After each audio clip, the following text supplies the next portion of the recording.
और पैसा लगाई है बैंक अकाउंट में तो की खातिर ले जावे पंखा। ए भाऊजी जल्दी बनाए दे, का करत है? यहाँ उठा के चूल्हा उन्हें इनके मुंह पटक दिया हो जाए सही।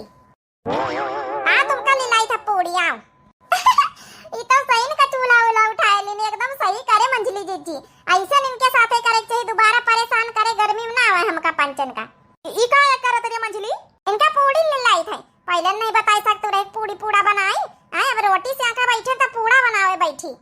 हां यहाँ चूल्हा आज मारी उठा के तोहरे मुंह में चली जाओ। नहीं तो नहीं हरे मौती भाव जाए न कहिया हिया जौन है कि उबुआ आवे कचुआ आवे। अरे तो भागा रे अम्मा, हम जाए तो बहिना अपन बैग उठा के लेके हमका नहीं रह के पने नहीं हरे मैया हमका ना चाहिए कुछ। नहीं नहीं रह जा अपन। हरे बिटिया कहां का जाती? नहीं अम्मा हमका नहीं रहा का, हम जाए अम्मा। अरे वाह ये छोटी की तोर आइडिया तो काम करेगा। हां भराटा के बढ़िया पंखा का हवा खाइए चुपे मौज लाई।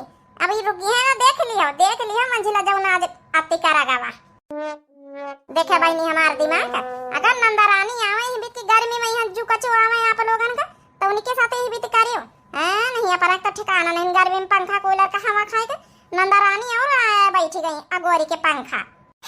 का दिमाग लगाई छोटकी। हाय दैया हमका लूटना वाली आए गई।